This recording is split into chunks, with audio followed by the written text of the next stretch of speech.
to the next installment of The Last Word, an AALAS podcast. I'm Jennifer Smith, your host, and I'm the Director of Education and Scientific Affairs at AALAS. With me today is Dr. David Hamilton.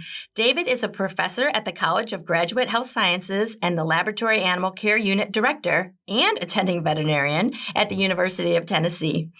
David also serves as the Program Director of the Lab Animal Residency Training Program and the Department Chair. He's a diplomat of AACLAM and accomplished scholarly author. I should also note that in all this busy time that David does, all the work that he does, he's also my neighbor. I am really excited about having him on the podcast today and excited to hear more about his recent JAALAS paper titled Evaluation of a Novel Battery-Operated Tumbler Device for Use in the Detection of Mouse Pathogens for Rodent Health Monitoring that appeared in the May issue of JAALAS. So, David, thank you for joining us here today. Can you tell the audience a little bit about yourself? Sure. Thank you, Jenny, and much thanks to you and AALAS for the invitation to participate in this podcast today, and I look forward to discussing our recent JAALAS manuscript. Great. So as for me, I'm originally from Newfoundland, Canada, so I may have a bit of an accent, but I received my veterinary degree from the Atlantic Veterinary College in Prince Edward Island. And then I initially worked in companion animal practice in Halifax, Nova Scotia, and then attended McGill University in Montreal, Quebec. I moved to Memphis in 2005 to enroll in the Lab Animal Residency Training Program here, and then was subsequently hired as faculty in 2007 and became the director in 2016. So a little bit about our campus and our program. We have a total of 6 animal facilities here and a rodent census of about 7,000 cages, so about a medium-sized campus. I am privileged to lead a team that includes about 30 animal care and cage watch technicians and 10 veterinary, supervisory, and management personnel.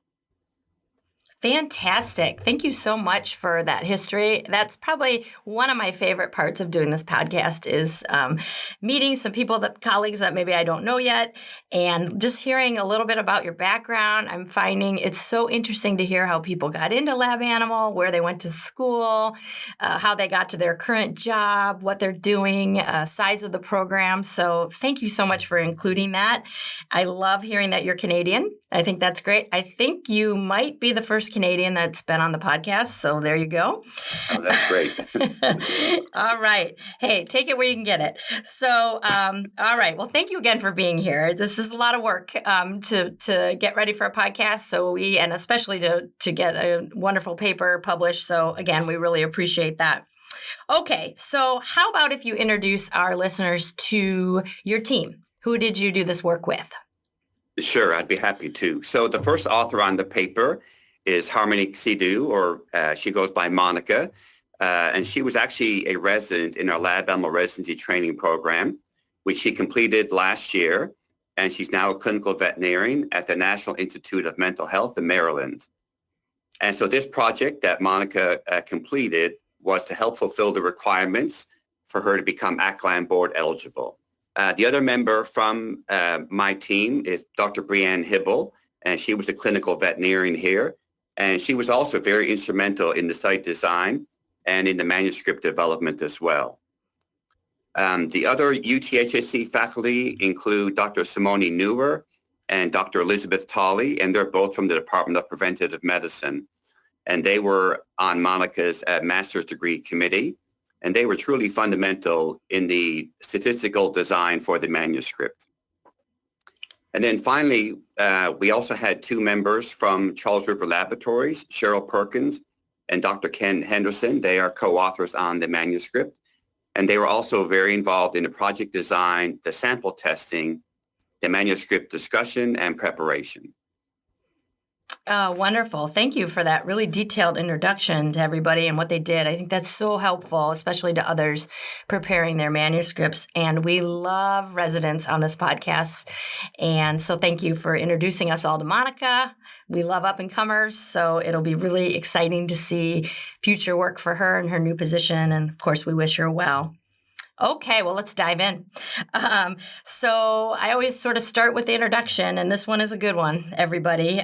Your group did an outstanding job of just reviewing kind of the evolution of health monitoring programs, giving us kind of a take on environmental monitoring versus live animal sentinels. And we would just love for you to sort of summarize some of that for us. Sure. Yeah, and it's, really an exciting time to be in this field because it seems like every publication of JAALAS that comes out, there's an article now that deals with environmental sampling or animal health monitoring programs. So it is a really exciting time to be doing this kind of work. So I guess, at one point there really was no, animal health monitoring programs, but what kind of became the norm was the use of sentinel animals. And they were housed in static microisolator cages. So certainly before the development of PCR in 1983, most of these programs then relied on blood collection from these sentinel animals, and they would do serological analysis looking for antibodies to the various agents that were being screened against. So these animals would receive soil bedding from the colony animals with the idea that if, say, a mouse in cage number 5 was infected with a virus, that virus would get transmitted to your sentinel animals through the soil bedding. Your sentinel animals would get infected, and then when you took blood to do serology testing, they would test positive for that agent. So then you knew, that virus was somewhere, on that rack of animals. I love just talking about the sentinels. Just a little fun fact about me. My first job as a clinical vet, shout out to Amgen, I was in charge of our sentinel population. And it was a big facility with a lot of live sentinels, and a lot of that work was the beginning of my career. So this paper speaks so much to me, and I'm so excited to hear more. You talk more about sort of where we've kind of come forward in the industry as far as sentinels and environmental monitoring. So I can't wait for you to discuss more about that. Yeah, and I have a similar history. So certainly when I started here, our health monitoring program was all through the use of sentinel animals, and we've fully transitioned now to the use of these other kind of newer technologies. So which we'll talk a bit more about that throughout the podcast.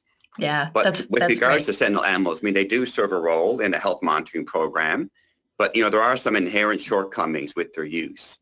So for example, if a colony animal is infected with a pathogen but not actually shedding the agent, then that will not likely transmit to your sentinels, and your sentinels will test negative for that agent, even though it is present somewhere in that rack of animals. Soil bedding transfer relies primarily on the spread of infectious agents through the fecal-oral route. And many rodent pathogens, and some pretty important ones, such as Sendai virus, they do not transmit in this manner, and therefore, again, your sentinels will likely test negative for that agent. And then finally, any infection material present in the colony animals is going to get diluted as you take bedding from all the many cages on the rack. And again, the further diluted that bedding becomes, you decrease the chances of your sentinel animals getting infected. So once PCR was discovered or invented, there was now a method to detect microbial nucleic acid. And the real beauty of PCR is you can detect that even when it's in very small quantities. Eventually, a lot of these pathogens, their DNA was sequenced, and now a lot of laboratories developed amplification protocols to amplify if there's any microbial DNA present in your sample. And so at that time, that's when a lot of this PCR testing became incorporated into health monitoring programs. And samples at that time were collected from many different sources. You may swab the animal itself. You may swab the cage the animal lives in.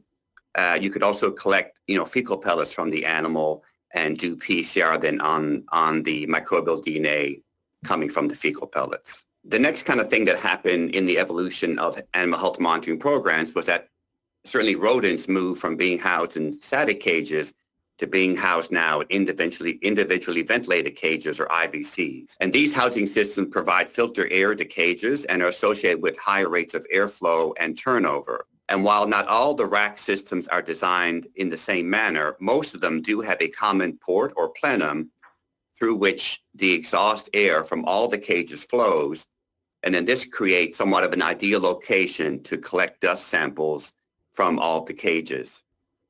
So the PCR testing of this dust, which is known as exhaust air dust or EAD, this is now becoming kind of the mainstay of rodent health monitoring programs and has been shown to perform as good as or better than soil bedding sentinel animals in detecting the majority of infectious agents that are still present in our animal facilities today. Okay, that was such a great introduction. Thank you. I literally just flash forward last 25 years of my career, or went back in time, I should say. So thank you for that. That was really outstanding. And for anyone listening that's new in our industry, you just heard a real gem there. So you really got a really good introduction to what health monitoring programs have changed, how they've changed over the years. So thank you again. All right. So digging back into this paper, how about your main hypothesis? Could you share that for our listeners? Sure. So the main goal of the study was to evaluate this novel tumbler device and to see if it could become something that would, be a good addition into an animal health monitoring program. So there are now several publications that show the effectiveness of shaken or stirred bedding as a means to inoculate test sample media for diagnostic analyses. And therefore, we hypothesize that this tumbler, serving as a method to mix soil bedding with the sample media, would perform better than or as well as soil bedding sentinels in detecting the pathogens that are listed in the manuscript. And then if this was successful, this tumbler could then help automate and standardize that part of the animal health monitoring program where you're inoculating your sample media. I love it. I love that you were able to just kind of come up with something new and really add to the body of this literature. So I'm excited to hear more about this paper. So how about these tumblers? Let's talk about the tumblers. I think the pictures are great in the paper. I know people want to know more about the tumblers. I really enjoyed reading about the background of the tumblers, and especially about sort of the rotation versus time and sort of how you worked all that out. So could you talk about that? Sure. Yeah, so our first publication studying the use of alternatives to the use of mice in the health monitoring program was also with a former resident, Dr. Katie O'Connell, who is now a clinical veterinarian at the University of Arizona. So her study, which was published in JAALAS in 2021, involved the use of pet store mice and the hand mixing or stirring of soil bedding with filter paper, which sat on the floor of the cage. And then Katie's study demonstrated that this stirring of bedding with the filter was more or just as effective as the use of sentinel mice in detecting murine pathogens. For the most recent study, my team was looking to transition to a sentinel-free monitoring program, and Dr. Hibble was in communication with animal care systems regarding the OptiMice caging system that we have in one of our facilities. This type of IBC rack relies on building exhaust to pull air through the cages and therefore does not lend itself as well to collecting exhaust air dust like some of the other racks do. Around the same time, there were further publications looking at manually shaking a cage containing soil bedding and sample media to detect pathogens. So then Dr. Hibble worked with animal care systems to come up with the plan and design of this tumbler device that was used in the study. In terms of how long to rotate the device, again, it was 10 minutes was kind of chosen as the starting time. And then Monica decided to kind of throw in another time, in this case 60 minutes, to see if the length of time the tumbler rotated for would have an effect on the ability to detect these pathogens on subsequent analysis. Fantastic. And I know we'll talk more about the tumblers and, some of the troubleshooting and that sort of thing in the results later. So we'll keep our audience on their toes about that. But I did specifically want to talk about the tumblers just because in this introduction, because these are just really novel and something that our readers will want to know more about. Okay, sure.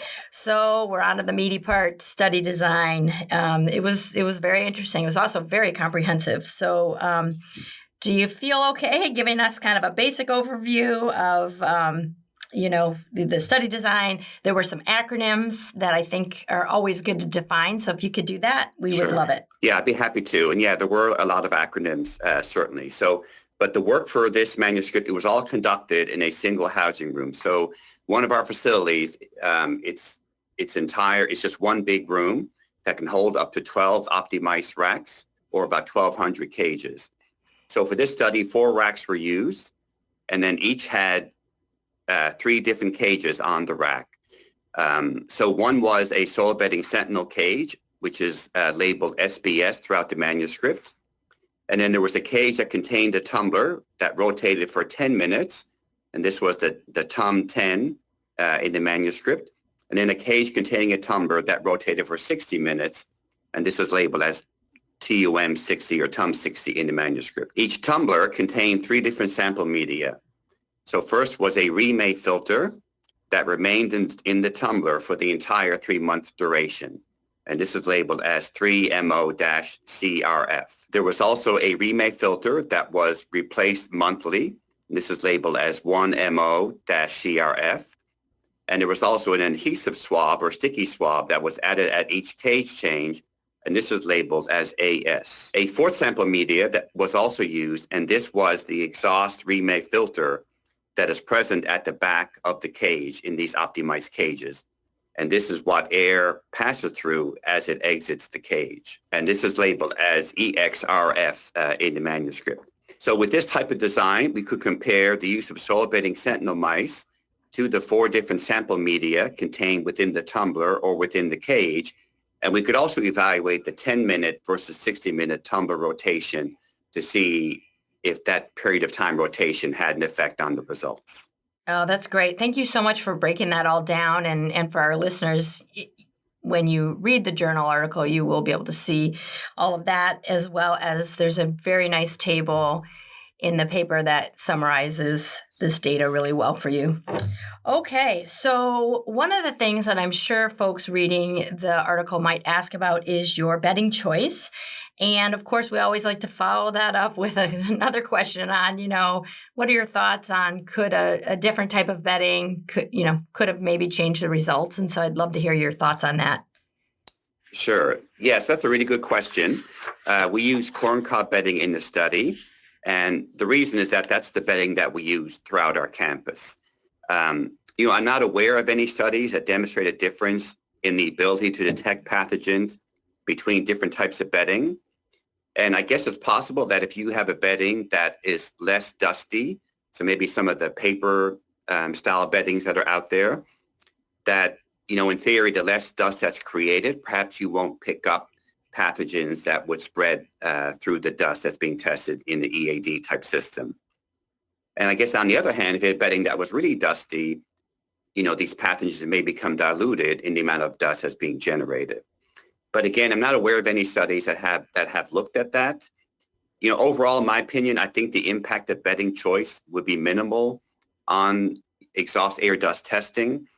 Part of the reason for that is that there are now several publications showing that EAD works as well as or better than soil bedding sentinels. And these have been published across several different institutions which use different types of bedding.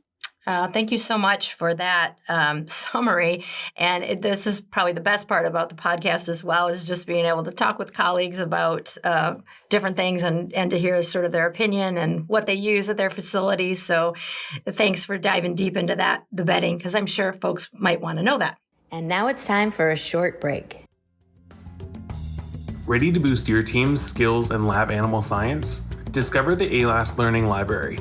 Train all your staff in one place, from investigators to managers, and earn AALAS, CEUs, and RACE CEs with discounts for groups.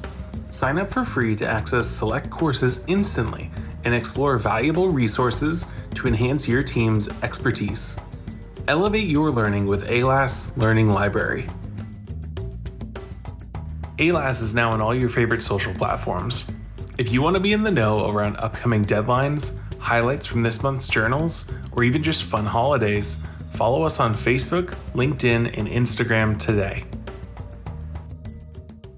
Okay, so you did have in the study live sentinel mice. So I think it would be good to talk just a little bit about how those samples were collected, and especially for those of us at facilities maybe that do still use live sentinel mice. It'd be maybe kind of interesting to hear why you chose the sample and the methodology there. Sure. So in terms of the collection, the mice were just restrained and then collected the samples.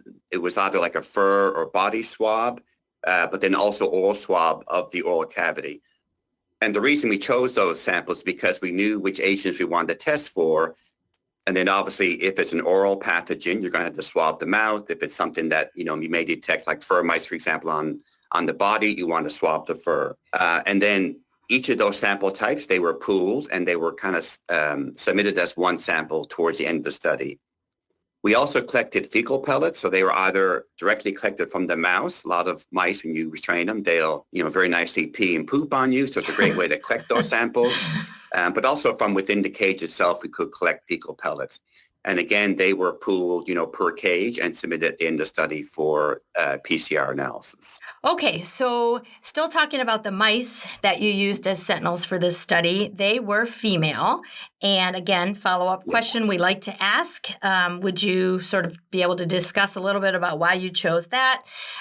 Sex, female versus male, and then on the flip side, if you had males in the study, do you feel like the results would have been any different?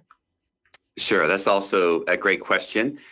So female mice were chosen primarily because female mice are kind of the standard that's used for sentinel animals in an animal health monitoring program. I'm not aware of any studies, again, showing the difference between male and female mice of the same strain in their ability to become infected with the pathogen. So in general, programs use females because there's generally less issues with them. They don't fight like males will in the cage. So because your sentinel mice generally you'll have, for 6 months, it's just better to have female mice, and you'll more ensure that they'll last till the end of your collection time point. In this study, we use CD1 mice, which is an outbred strain. And these tend to have a more robust immune system, and they also don't have any perturbations in their immune system, which could, in theory, make them more or less resistant to infection. And this is sometimes seen with inbred strains. Great. Thank you again for that review. Okay, so when we're talking about the PCR testing for the samples, there's a lot of material here, so I won't make you go through it all. But I just wondered if you could kind of discuss how your team decided to select the various agents that you tested for, and also, it'd be great to hear a little bit about the biostats and the analysis that you performed. Sure, I'd be happy to do that. So, because this was considered a pilot study, we wanted to test for as many agents as we could, because we, didn't know in the end, exactly what kind of results we would get.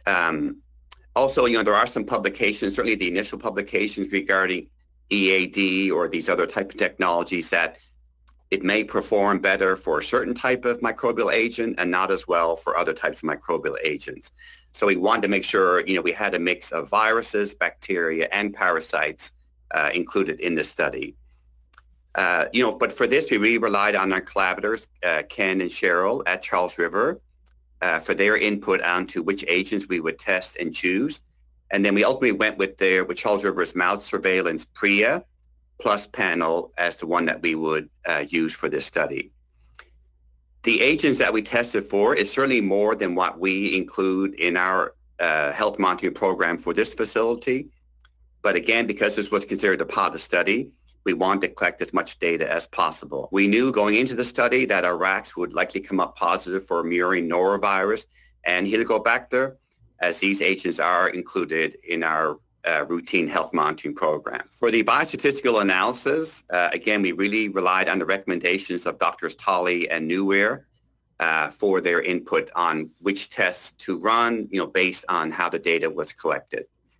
So Monica, she first ran analyses to determine if there was an interaction between where the rat was located and the various methods of agent detection used in the manuscript, and found that there was no interaction. The data for this analysis is not shown in the manuscript, but it's important to run this type of analysis to rule out whether the rack location in the room itself could influence the data, and therefore you end up with skewed results at the end of your study. The data and results in the manuscript, they were calculated using ANOVA, or analysis of variance.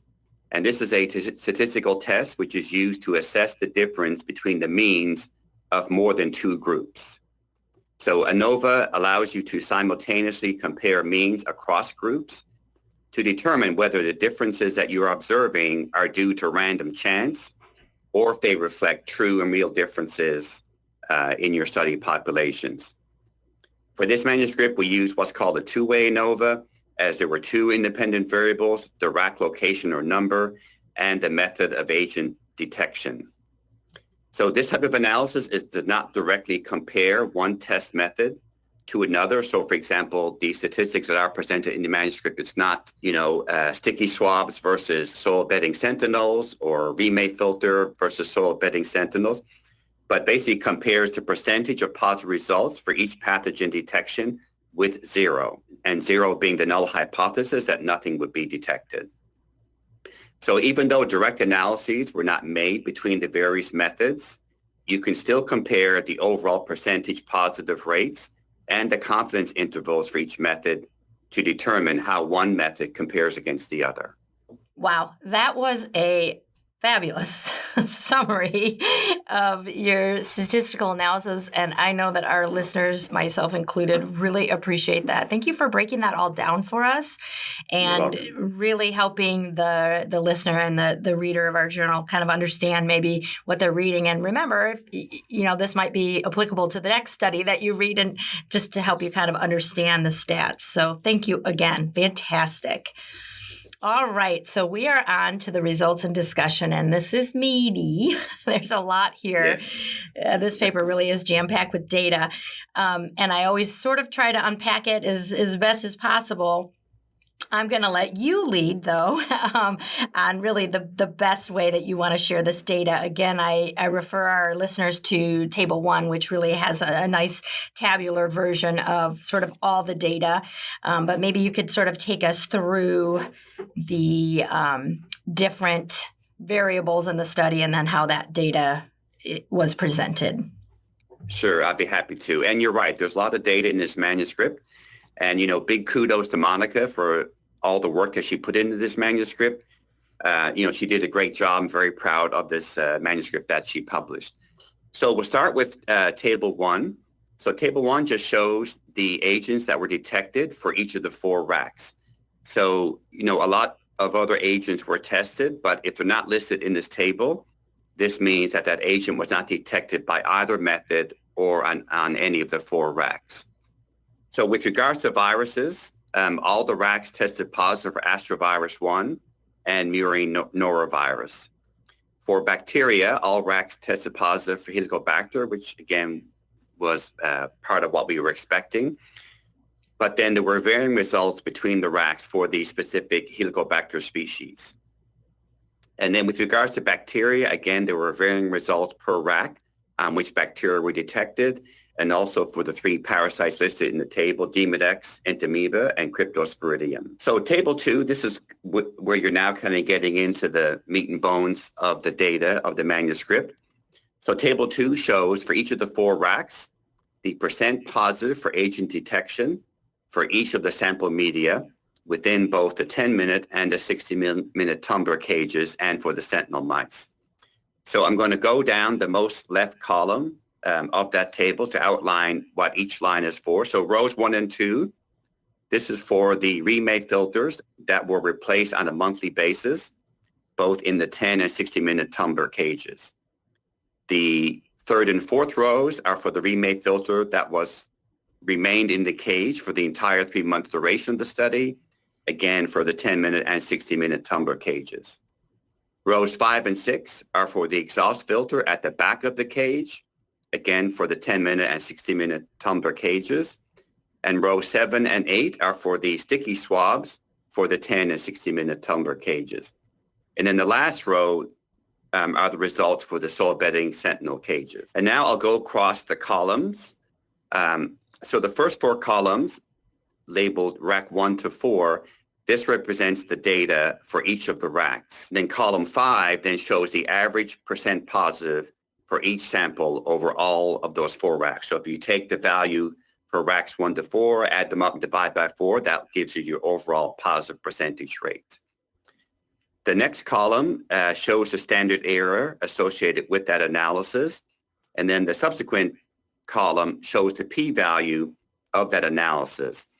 And you'll see in that column that all the methods, except for the adhesive swabs in the 10-minute tumbler cage, they all gave a significant result for the number or the percentage of positive results that were obtained. And in the final column, what's labeled 95% confidence intervals, this is kind of presents the mean of your estimate plus or minus the variation in that estimate if you were to redo the study. So for this paper, we use a 95% confidence limit, which is pretty typical for statistical analysis. And what this column means that if you were to redo your study, you would expect then for each testing parameter to fall between the numbers listed in that column. So for example, if we take the first row for the monthly remake filter in the 10-minute tumbler cage, if we were to redo that study, we would be 95% confident that the overall percent positive would fall between 64 and 100%. All right. Well, thanks so much for that first bit of results information for us. And for our listeners, I'm just going to say again that David is providing a masterclass for all of you, myself too, on really how to read a journal article from start to finish and how to interpret all of the data that's in there. So again, this is one of those podcasts you might want to listen to again and again. So, all right, moving forward, David, can you take us through the other 2 tables that had more of the tumbler results in them? Sure. So I'll start with table 3. So table 3 breaks down the results based on the type of microbial agent. So virus versus bacterial versus parasitic. And again, like I mentioned before, we felt this was important because there are, some kind of conflicting publications against stating that EAD is better at one type of microbial agent versus others. And so if you look at this table and you look at the asterisks, all the asterisks indicate a significant finding in terms of the percent positive pathogen detection. So all of the remake samples and the soil bedding sentinels had significant results for all 3 microbial types. The adhesive swabs in the 60-minute tumbler had significant results for viral and bacterial agents, but not parasitic agents, while the swabs in the 10-minute tumbler had non-significant results for all 3 agents. Then if you look at figure 2, this basically presents the same data, but in a visual format, but also displays the average, the median, and the range values, which are indicated by the X's or the lines or what we call the whiskers on either sides of the plots.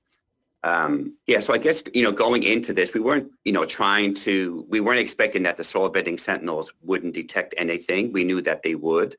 But again, our goal was to determine whether the other types of media, such as the remake filters and the swabs, would be better than, or at least as good as, the soil bedding sentinels in detecting these various agents. Wonderful. Thank you again for breaking all that down. I think the next time I read a journal article, I'm going to call you and have you break it down for me. A new career for you. Okay. All right. So I loved that you also talked about the tumbler devices themselves, and this is kind of what we alluded to at the beginning. I really liked hearing some of the issues maybe you found with them, especially using them with some of the racks that were more full with cages. Could you talk about that? Sure. Yeah. And, for me, like where I grew up, bingo was a really big thing. And so it was kind of neat to see these tumblers, how they work. They kind of spin around like bingo balls, in the bingo cage. So yeah, right. I love that. Back to my childhood a bit. But, overall, they performed very well. They were very easy to operate. One thing that was built into design when Brianne was working with animal care systems was to have the switch, the on-off switch for the tumbler device located on the outside of the cage. And this would then allow you to turn on and turn off the tumbler at your set time point without having to open up the cage. I think for potential future designs of the tumbler, it would be nice to have, a timer so that once you turn it on, it will turn off automatically after your set time. So then you wouldn't have to go back to turn off the tumbler. There were a couple of issues that we saw. So one was that kind of their maximum amount of bedding was right around 75 grams of soil bedding. If there was more than that, it would kind of spill outside of the tumbler and into the cage in which it was contained. So once that was discovered, we limited, certainly for the racks that had a lot of cages on them, we limited the amount of bedding to 75 grams. The other thing that was found was that the sticky swabs, they tended to fall to and remain in the periphery of the tumbler. So I guess this, may tie into the forces as this thing is spinning. And then their sticky nature, kind of once they landed somewhere, they would stick to the tumbler and would be found outside of where the bedding was located. And this could certainly have played a role in their poor performance in the study, although there are other studies that have also, looked at adhesive swabs and found that they are not as good as filter paper in detecting pathogens. Oh, thanks for sharing all that. So we're getting near the end here, but I did have a couple of key questions I wanted to ask. I noticed that you called out my old friend Demodex Right. and as one of the pathogens that could potentially be detected one way versus another way. And I know I'm saying that in a very simplistic language, but I wondered if you could just kind of give a quick snapshot of your overall sort of data results and specific to maybe a couple agents that you found particularly interesting. Yeah, so we did have two agents. So Demodex being one, it was detected by the remake filter in the 60-minute tumbler cage. That was the only media to detect Demodex, and that was only found on rack 3. And also Helicobacter rodentium was again found by the monthly 60-minute remake filter, and that was only found on rack 2. So I think anytime you do studies like this, anytime you get a one of where something is only found in one instant, it does kind of make you question, how true is that result? So, we don't routinely screen for Demodex in this room, so we didn't have any historical data to know whether the agent is present or it's not present. We did contact the company, that Charles River. They did retest the sample, and it did come back positive for Demodex again. But having said that, the copy number, which just kind of gives you an idea of how much DNA was present in the sample, the copy number for the Demodex sample was pretty low. And when that happens, you do run the risk of getting either a false positive or false negative result. So at this point, it's kind of difficult to make further conclusions about Demodex showing up in the study, without us doing further testing or doing further studies. There are several publications out there when institutions switch to using PCR testing as part of their animal health monitoring program, where they now find an agent that they never knew was there before, even though they were testing for the agent. And anytime this happens, you always, you should trust the result, but you want to verify. You want to go back and collect further samples just to verify whether it's a true positive or not. Yeah, great. I appreciate you including that tidbit as well at the end there. We've all been through that, right? So I always ask these last sort of two questions of all of our guests, and the first being, limitations of the study. We just love to hear that kind of feedback, and if you could summarize some of that, we'd appreciate it. Sure. So I guess the main limitation with this study was just the availability of the tumbler. So because this was a new device, it's not like something we can just go and buy off Amazon, for example. So we only had 8 tumblers to work with. So there were 4 racks, and then each rack had 2 tumblers. One was the 10-minute tumbler, one was the 60-minute tumbler. If we had more tumblers, then we could have, either used more racks. So instead of having 4, we could have probably had 8. We could also have duplicates on the same racks. We could have had 2 10-minute tumblers, 2 60-minute tumblers. And that way, that would help you determine whether any results you found were, false or false positive or true negatives, because you had a replicate with the same parameters on the same rack.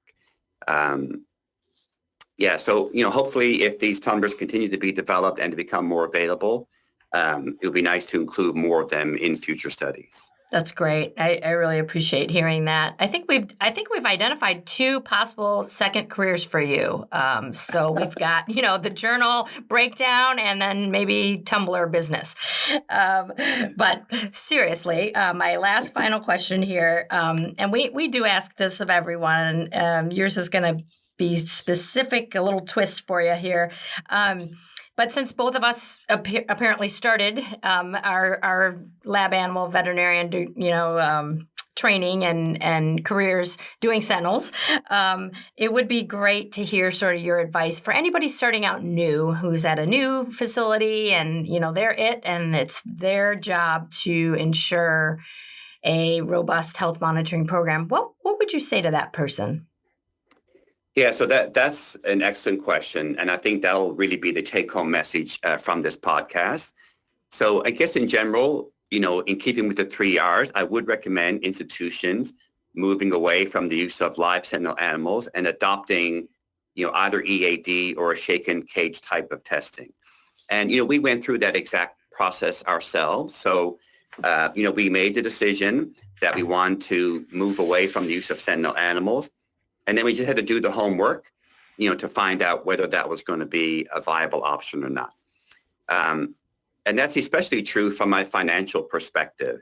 And, if you're a clinical veterinarian or a vet tech or a husbandry tech and you want to explore the use of non-animal options for your health monitoring program, and now you have to go to the director, the first thing they're going to ask is about how much it's going to cost me. If it's a cost savings, then that's great. You've kind of won your battle. If it's going to cost the same or more, then it might be a bit of a harder sell. So what we did, or what Brianne did, is kind of create a spreadsheet looking at our costs using sentinel animals. That included the purchase of the animals, the housing of the animals, the food and bedding for the cages. But we also factored in the husbandry technician time and health checks and change outs of those cages, the veterinary technician time and collecting samples and processing, and then, what the cost associated with the actual testing was itself. And then we compared that, then if we were now to go to a DUS or an EAD type of testing, how those prices would compare. Again, at the beginning of the podcast, I told you the size of our institution. And again, you're going to get different results depending on how many cages of animals you have. So again, you want to do your homework, when you're considering making this switch. I guess from talking to colleagues, some say that they find that switching to PCR-based methods is more expensive. But, there are ways to save money. You can, instead, we do 4 panels per year. So we do a smaller panel for the first 3, and then we do 1 larger panel per year. So you can kind of save money on the 3 smaller panels, and that can go into then your larger panel. I would also recommend, working with your diagnostic company, working with your sales representative for that company. They can come up with a customized panel for your needs, for your institution, and you may appreciate some cost savings there as well. Another thing that we did, and again, the big recommendation I would make, if you're worried about, we're going to miss things, we've been finding these positive results with our Sentinel program, and now we're concerned that we may miss them if we switch to EAD, run the 2 in parallel. So you could, still have your Sentinel mice in there, but, be collecting your EAD samples at the same time, and then compare the results that you get. Yes, that's going to, double your cost for that period of time. But, to me, that was really what kind of gave us peace of mind in making the switch from Sentinel to EAD. And finally, there are lots of great resources out there, especially the 3Rs Collaborative, that can provide references and recommendations to consider when setting up a rodent health monitoring program, and especially when consider transitioning from the use of sentinel cages to EAD or shaking cage testing. The 3Rs Collaborative, they have a lot of great information on their website. They have slides, they have lists of publications, they have people you can contact. So you don't need to do this alone. You obviously want to do this as part of the team that you work with, but also, read the publications that are already out there and reach out to people like at the 3Rs Collaborative that can give you a lot of advice and give you the things you need to help make that decision. Oh, thank you so much. I'm sad that we've come to the end of our time here. David, you are truly a student of this industry and an expert in this area, and I have just really enjoyed speaking with you, and I know that our listeners have learned a lot. So for everyone else listening, we invite you to subscribe. Leave us your comments and questions in the sections below. Additionally, we invite you to consider submitting your current or future research to one of the JAALAS scientific journals, JAALAS or CompMed, and also to follow us on our socials or just email info@aalas.org. We really want to know your feedback, want to know what you think about this episode, and want to know what you want to hear more of. So finally, thanks for listening to the Last Word in AALAS podcast. Be on the lookout for information on future podcast episodes. We drop them monthly.